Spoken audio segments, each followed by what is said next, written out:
Portugal's experience with democracy before the Carnation Revolution of 1974 had not been particularly successful. Its first republic lasted only 16 years, from 1910 to 1926. Under the republic, parliamentary institutions worked poorly and were soon discredited. Political corruption and economic mismanagement were widespread. The 28th of May 1926 coup d'etat ended the First Republic and ushered in first the Ditadura Nacional, and then the Estado Novo, new state. Period. Background: the Salazar-Caetano era. The republic was replaced by a military dictatorship that promised order, authority, and discipline. The military regime abolished political parties, took steps against the small but vocal Marxist groups, and did away with republican institutions.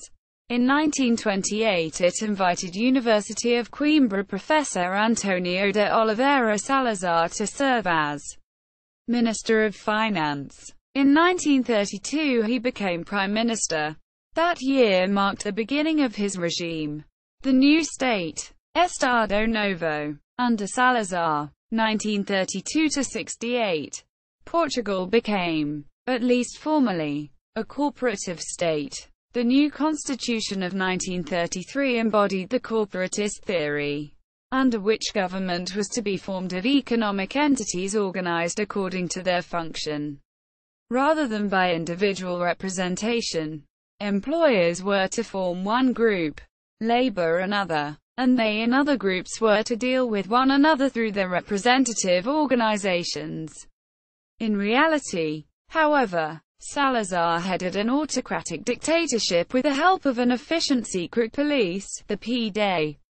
Strict censorship was introduced. The politically suspect were monitored, and the regime's opponents were jailed, sent into exile, and occasionally killed. Portugal drifted and floundered under this repressive regime for several decades. Economic conditions improved slightly in the 1950s, when Salazar instituted the first of two 5-year economic plans. These plans stimulated some growth, and living standards began to rise. 1960s and the Colonial War. The 1960s, however, were crisis years for Portugal. Guerrilla movements emerged in the Portuguese African overseas territories of Angola, Mozambique and Guinea that aimed at liberating those territories from the last colonial empire. Fighting three guerrilla movements for more than a decade proved to be enormously draining for a small, poor country in terms of labor and financial resources. At the same time, social changes brought about by urbanization, emigration, the growth of the working class, and the emergence of a sizable middle class put new pressures on the political system to liberalize. Instead, Salazar increased repression, and the regime became even more rigid and ossified. Salazar incapacitated. When Salazar was incapacitated in an accident in 1968, the Council of State, a high-level advisory body created by the Constitution of 1933, chose Marcelo Caetano, 1968–74, to succeed him. Caetano, though a Salazar protégé, tried to modernize and liberalize the old Salazar system. He was opposed, however, by a group widely referred to as the bunker, the old Salazarists. These included the country's president, Admiral Americo Tomás, the senior officers of the armed forces, and the heads of some of the country's largest financial groups. The bunker was powerful enough that any fundamental change would certainly have led to Caetano's immediate overthrow. As Caetano promised reform but fell into indecision, the sense began to grow among all groups, the armed forces, the opposition and liberals within the regime, that only a revolution could produce the changes that they felt Portugal sorely needed. Contributing to this feeling were a number of growing tensions on the political and social scene. Economic pressure. The continuing economic drain caused by the military campaigns in Africa was exacerbated by the First Great Oil Shock of 1973. Politically, the desire for democracy, or at least a greater opening up of the political system, was increasing. Social tensions mounted, as well, because of the slow pace of change and the absence of opportunities for advancement. The decisive ingredient in these tensions was dissension within the military itself. Long a bulwark of the regime, younger military academy graduates resented a program introduced by Catano whereby militia officers who completed a brief training program and had served in the overseas territories' defensive campaigns could be commissioned at the same rank as military academy graduates. Catano's Portuguese government had begun the program, which included several other reforms, in order to increase the number of officials employed against the African insurgencies, and at the same time cut down military costs to alleviate an already overburdened government budget. Spinola and Revolution. A key catalytic event in the process toward revolution was the publication in 1973 General Antonio de Spinola's book, Portugal and the Future, which criticized the conduct of the war and offered a far-ranging program for Portugal's recovery. The general's work sent shockwaves through the political establishment in Lisbon, as the first major and public challenge to the regime by a high-ranking figure from within the system. Spinola's experience in the African campaigns gave his opinions added weight.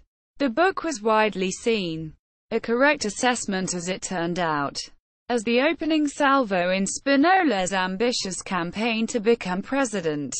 1974 coup. On April 25, 1974, a group of younger officers belonging to an underground organization, the Armed Forces Movement, Movimento das Forças Armadas, MFA, overthrew the Catano regime, and Spinola emerged as at least the titular head of the new government.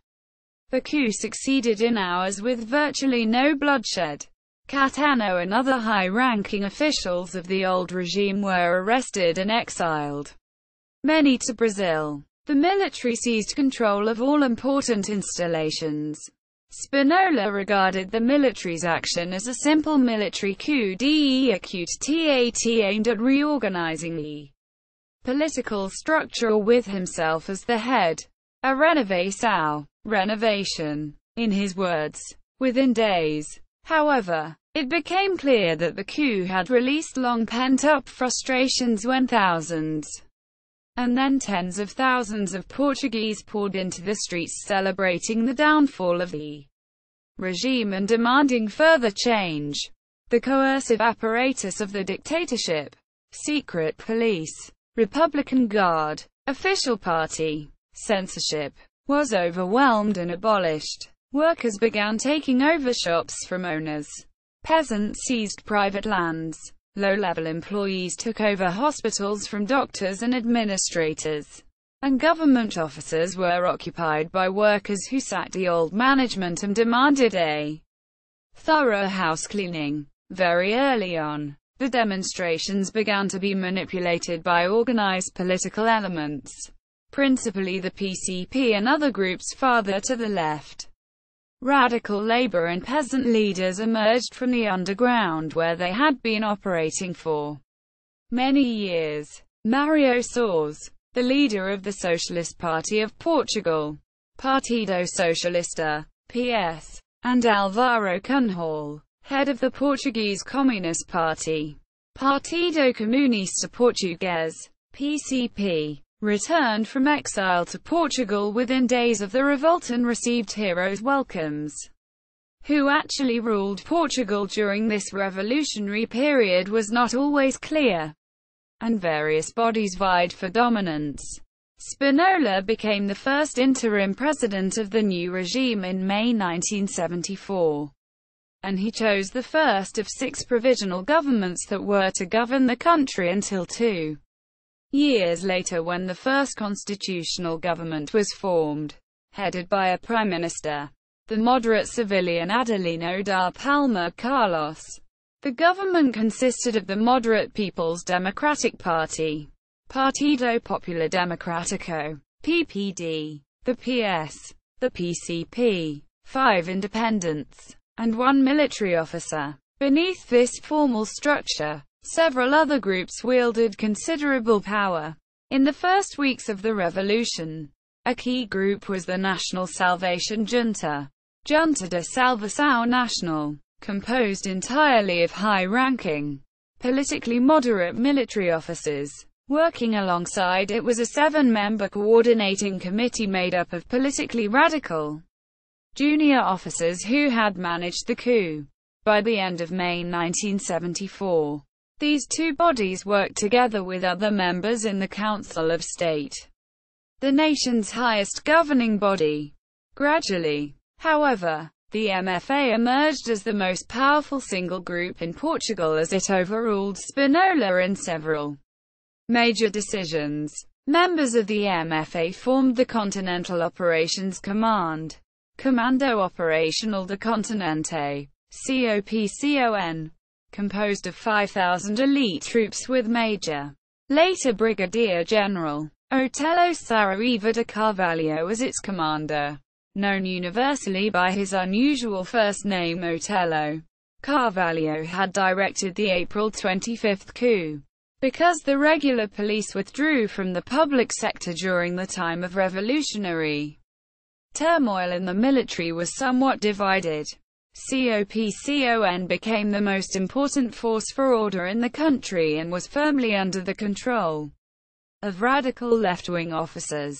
Spinola formed a second provisional government in mid-July with Army Colonel, later General, Vasco Gonçalves as Prime Minister and 8 military officers along with members of the PS, PCP, and PPD. Spinola chose Gonçalves because he was a moderate, but he was to move increasingly to the left as he headed 4 provisional governments between July 1974 and September 1975.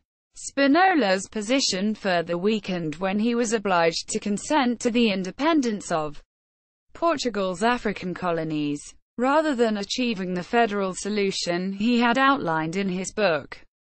Guinea-Bissau gained independence in early September, and talks were underway on the liberation of the other colonies. Spinola attempted to seize full power in late September but was blocked by COPCON and resigned from office. His replacement was the moderate General Francisco da Costa Gomes. Gonçalves formed a third provisional government with heavy MFA membership, 9 military officers in all, and members of the PS, PCP, and PPD. In the next year, Portuguese politics moved steadily leftward. The PCP was highly successful in placing its members in many national and local political and administrative offices, and it was consolidating its hold on the country's labor unions. The MFA came ever more under the control of its radical wing, and some of its members came under the influence of the PCP. In addition, smaller, more radical left-wing groups joined with the PCP in staging huge demonstrations that brought about the increasing adoption of leftist policies, including nationalizations of private companies. An attempted coup by Spinola in early March 1975 failed, and he fled the country. In response to this attack from the right, radical elements of the military abolished the Junta of National Salvation and formed the Council of the Revolution as the country's most powerful governing body. The council was made responsible to a 240-member radical military parliament, the Assembly of the Armed Forces. A fourth provisional government was formed, more radical than its predecessor, and was headed by Gonçalves, with 8 military officers and members of the PS, PCP, PPD, and Portuguese Democratic Movement, Movimento Democrático Português, MDP, a party close to the PCP. The new government began a wave of nationalizations of banks and large businesses. Because the banks were often holding companies, the government came after a time to own almost all the country's newspapers, insurance companies, hotels, construction companies and many other kinds of businesses, so that its share of the country's gross national product amounted to 70%. The transition to civilian rule. Elections were held on April 25, 1975, for the Constituent Assembly to draft a new constitution. The PS won nearly 38% the vote, while the PPD took 26.4%. The PCP, which opposed the elections because its leadership expected to do poorly, won less than 13% of the vote. A democratic right-wing party, the Democratic and Social Centre, Partido do Centro Democrático e Social, CDs, came in fourth with less than 8%. Despite the fact that the elections took place in a period of revolutionary ferment, most Portuguese voted for middle-class parties committed to pluralistic democracy. Many Portuguese regarded the elections as a sign that democracy was being effectively established. In addition, most members of the military welcomed the beginning of a transition to civilian democracy. Some elements of the MFA, however, had opposed the elections, agreeing to them only after working out an agreement with political parties that the MFA's policies would be carried out regardless of election results. Following the elections came the hot summer of 1975, when the revolution made itself felt in the countryside. Landless agricultural laborers in the south seized the large farms on which they worked. Many estates in the Alentejo were confiscated, over 10,000 square kilometers in all, and transformed into collective farms. In the north, where most farms were small and owned by those who worked them, such actions did not occur. The North's small farmers, conservative property owners, violently repulsed the attempts of radical elements and the PCP to collectivize the land. Some farmers formed right-wing organizations in defense of private land ownership, a reversal of the region's early welcoming of the revolution. Other revolutionary actions were met with hostility as well. In mid-July, the PS and the PPD withdrew from the Fourth Provisional Government to protest anti-democratic actions by radical military and leftist political forces. The PS newspaper República had been closed by radical workers, causing a storm of protest both domestically and abroad. The PS and other democratic parties were also faced with a potentially lethal threat to the new freedom posed by the PCP's open contempt for parliamentary democracy and its dominance in Portugal's main trade union, Intersyndical, or as it came to be known in 1977, the General Confederation of the Portuguese Workers' National Intersyndical. Confederação Geral dos Trabalhadores Portugueses, Intersindical Nacional, CGTP in the United States and many West European countries expressed considerable alarm at the prospect of a Marxist-Leninist takeover in a NATO country. United States Secretary of State Henry Kissinger told PS leader source that he would probably be the Alexander Kerensky of Portugal. The result of these concerns was an influx of foreign financial aid into Portugal to shore up groups committed to pluralist parliamentary democracy. By the time of the hot summer of 1975, several currents could be seen within the MFA.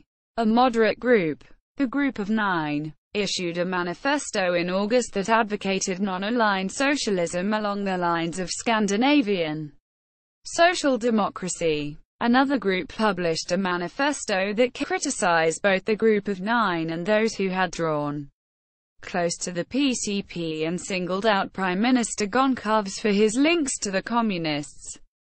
These differences of opinion signaled the end of the Fifth Provisional Government, in power only a month. under Goncalves in early September. Goncalves was subsequently expelled from the Council of the Revolution as this body became more moderate. The sixth provisional government was formed, headed by Admiral José Baptista Pinheiro de Azevedo. It included the leader of the Group of Nine and members of the PS, the PPD, and PCP. This government, which was to remain in power until July 1976, when the first constitutional government was formed, was pledged to adhere to the policies advocated by MFA moderates. Evolving political stability did not reflect the country as a whole, which was on the verge of anarchy. Even the command structure of the military broke down. Political parties to the right of the PCP became more confident and increasingly fought for order, as did many in the military. The granting of independence to Mozambique in September 1975, and to Angola in November meant that the colonial wars were ended. The attainment of peace, the main aim of the military during all these months of political upheaval, was thus achieved, and the military could begin the transition to civilian rule. The polling results of the April 1975 Constituent Assembly elections legitimized the popular support given to the parties that could manage and welcome this transition. A coup by reactionary military units in November 1975, events which are referred to as the 25 de Novembro, marked the declining leftist influence in Portugal. On November 25, under the pretense of a left-wing takeover of a radio station, Colonel Antonio dos Santos Ramalhoins declared a state of emergency and sent loyal commandos to seize the city of Lisbon. Revolutionary units within Lisbon were quickly surrounded and forced to surrender. About 200 leftists were arrested, and COPCON was abolished. The Communists' ability to institute its goals had diminished without the support of the military, and people returned to their jobs and daily routines after 18 months of political and social turmoil. A degree of compromise among competing political visions of how the new state should be organized was reached, and the country's new constitution was proclaimed on April 2, 1976. Paving the way to the termination of the provisional governments and of the ongoing revolutionary process. Several weeks later, on April 25, elections for the new parliament, the Assembly of the Republic, were held. These elections could be said to be the definitive end of a period of revolution. Moderate democratic parties received most of the vote. Revolutionary achievements were not discarded. However, the constitution pledged the country to realize socialism. Furthermore, the constitution declared the extensive nationalizations and land seizures of 1975 irreversible. The military supported these commitments through a pact with the main political parties that guaranteed its guardian rights over the new democracy for 4 more years. Consolidation of democracy. After the adoption of the country's new constitution in 1976, the first elections for the new parliament, the Assembly of the Republic, were won by the PS. It took 36.7% of the vote, compared with the 25.2% for the PPD, 16.7% for the CDs, and 15.2% for the PCP. Elections for the presidency were held in June and won easily by General Antonio Ramalhoins, who enjoyed the backing of parties to the right of the Communists, the PS, the PPD, and the CDs. Although the PS did not have a majority in the Assembly of the Republic, Eanes allowed it to form the first constitutional government with Soares as Prime Minister. It governed from July 23, 1976, to January 30, 1978. A second government, formed from a coalition with the CDs, lasted from January to August 1978 and was also led by Soares. The PS governments faced enormous economic and social problems such as runaway inflation, high unemployment, falling wages, and an enormous influx of Portuguese settlers from Africa. Failure to fix the economy, even after adopting a painful austerity program imposed by the International Monetary Fund, ultimately forced the PS to relinquish power. However, the PS could be seen as having been successful in that it governed Portugal democratically for 2 years and helped thereby to consolidate the new political system. After the collapse of the PSCD's coalition government in July 1978, President Eanes formed a number of caretaker governments in the hope that they would rule until the parliamentary elections mandated by the Constitution could be held in 1980. There were, therefore, 3 short-lived governments appointed by President Eanes. These were led by Prime Minister Alfredo Noboa da Costa from August 28 to November 21, 1978, Carlos Mota Pinto from November 21, 1978, to July 31, 1979, and Maria de Lourdes Pinto Salgo, Portugal's first woman prime minister, from July 31, 1979, to January 3, 1980. The weakness of these governments and the failure of the PS and the PPD, now renamed the Social Democrat Party, Partido Social Democrata, PSD, to form a coalition government forced President Eanes to call for interim elections to be held in December 1979. Francisco Sá Carneiro, the dynamic leader of the PSD and a fierce personal rival of Sá's, put together a coalition of his own PSD along with the CDs, the Popular Monarchist Party, Partido Popular Monárquico, PPM, and another small party to form the Democratic Alliance, Aliança Democrática, AD. The AD downplayed its intentions to revise the constitution to reverse the nationalizations and land seizures of the mid-1970s and advocated a moderate economic policy. The coalition won 45.2% of the vote in the elections, or 128 seats, for a majority of 3 in the 250-seat assembly. The PS, which had also formed an electoral coalition with several small left-wing groups, suffered a drubbing, and won only 27.4%, a large drop compared with 1976 results. The PCP, in coalition with another left-wing party, gained slightly. Francisco Sá Carneiro became prime minister in January 1980, and the tenor of parliamentary politics moved to the right as the government attempted to undo some of the revolution's radical reforms. The powers conferred on the presidency by the Constitution of 1976 enabled President Eanes to block the AD's centrist economic policies. For this reason, the AD concentrated on winning enough seats in the October 1980 elections to reach a 2/3 majority to effect constitutional change and on electing someone other than Eanes in the presidential elections of December 1980. Portuguese voters approved of the movement to the right, and in the parliamentary elections the AD coalition increased the number of its seats to 134, while the PS held steady at 74 seats and the PCP lost 6 seats for a total of 41. The AD's win was not complete, however, because President Eanes was easily re-elected in December, in contrast to the election of 1976, when Eanes was supported by the PS and parties to its right.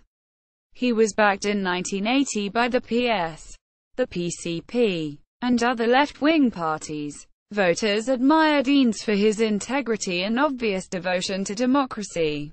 His election, however, made constitutional change less certain because the AD did not have by itself the required 2/3 majority. The AD also suffered a serious loss when its dynamic leader, Sá Carneiro, died in a plane crash just 2 days before the presidential election. His successor was Francisco Pinto Balsemão, the founder and editor of the Expresso newspaper. The AD coalition remained in power until mid-1983, forming two governments with Balsemão as prime minister, in combination with the PS, which also desired fundamental changes in the political system. The AD was able to revise the constitution. Amendments were passed that enhanced the power of the Prime Minister and the Assembly of the Republic at the expense of the President. The role of the military in the running of the country was ended with the abolition of the Council of the Revolution. The constitutional reform was promulgated in September 1982. The Council of the Revolution was replaced with two consultative bodies, linked to the office of the President. One of these, the Higher Council of National Defense, was limited to commenting on military matters. The other, the Council of State, was broadly representative of the entire country and did not have the power to prevent government and parliamentary actions by declaring them unconstitutional. The constitutional reform also created a constitutional court to review the constitutionality of legislation. Because 10 of its 13 judges were chosen by the Assembly of the Republic, it was under parliamentary control. Another important change reduced the president's power by restricting presidential ability to dismiss the government, dissolve parliament, or veto legislation. Also, the ideological tone of the constitution was toned down, and several references to the goal of establishing a socialist order were softened or eliminated. Although the AD government had achieved its main objective of amending the constitution, the country's economic problems worsened, and the coalition gradually lost popular support. Balsemão also tired of the constant political skirmishing needed to hold the AD together and resigned in December 1982. Unable to choose a successor, the AD broke apart. Parliamentary elections in April 1983 gave the PS a stunning victory that increased its parliamentary seats to 101. After long negotiations, the PS joined with the PSD to form a governing coalition, the Central Bloc, Bloco Central, with Soares as Prime Minister. The Central Bloc government was fragile from its beginning and lasted only 2 years. Faced with serious and worsening economic problems, the government had to adopt an unpopular austerity policy. Administrative and personality difficulties made relations within the government tense and resulted in bitter parliamentary maneuvers. Overshadowing these difficulties was the upcoming presidential election in early 1986. Soares made clear his ambition to succeed Eanes, who, according to the constitution, was not allowed to seek a third consecutive term. A split within the PSD over its presidential candidate ended the coalition government in June 1985. In new assembly elections held in October 1985, the PS, blamed by the public for the country's severe economic problems, such as a 10% fall in wages since 1983, suffered serious losses and lost almost half its seats in the Assembly of the Republic. The PCP's electoral coalition lost 6 seats. The PSD won 13 more seats because of new leadership, and the CDs lost almost a third of its seats. The big winner was a party formed by supporters of President Eanes, the Democratic Renovation Party, Partido Renovador Democrático, PRD, which, although only months old, won nearly 18% of the vote and 45 seats. The party's victory stemmed from the high regard Portuguese voters had for President Eanes. No party emerged from the October 1985 elections with anything even close to an absolute majority. Hence, The 1985–87 period was unstable politically. The new head of the PSD, economist Aníbal Cavaco Silva, as Prime Minister, headed a minority PSD government that managed to survive for only 17 months. Its success was attributed partly to support from the PRD, which as a young party wished to establish itself. Although it was a motion of censure presented by this party in the spring of 1987 that eventually brought the government down. Cavaco Silva also benefited from the internal dissension of other parties. The presidential election of 1986 did not yield a winner in the first round. The candidate of the CDs and the PSD, Diogo Freitas do Amaral, won 46.3% of the vote compared with 25.4% for Mário Soares. Diogo Freitas do Amaral, the candidate of a united right, profited from the left's mounting of three candidates. In the two-candidate runoff election in mid-February, Soares won with 51.3% of the vote, getting the support of most left-wing voters. The PCP supported him as the lesser of two evils, even though Soares repeatedly reminded voters that he, perhaps more than anyone else, had prevented the Communists from coming to power in the mid-1970s. Cavaco Silva came to have full control of his party, the PSD. As Prime Minister, he governed boldly and pushed, through his influence in the parliament, for a liberalization of the economy. He was fortunate in that external economic trends and the infusion of funds from the European Community after Portugal became a member in 1986 enlivened the country's economy and began to bring an unaccustomed prosperity to Portuguese wage earners.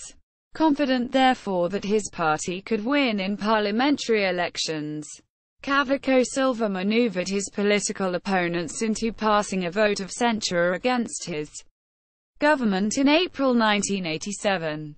Instead of asking for a new government composed of a variety of parties on the left, President Soares called for elections in July. Cavaco Silva had judged the political situation correctly. The PSD won just over 50% of the vote, which gave it an absolute majority in the parliament, the first single-party majority since the restoration of democracy in 1974. The strong mandate would enable Cavaco Silva to put forward a more clearly defined program and perhaps govern more effectively than his predecessors. The emergence of a single-party government supported by a parliamentary majority was for many observers the coming of age of Portuguese democracy. See also Spanish transition to democracy, which occurred along a similar time period. Metropolitano. This article incorporates public domain material from the Library of Congress Country Studies website http://lcweb2.loc.gov/frd%.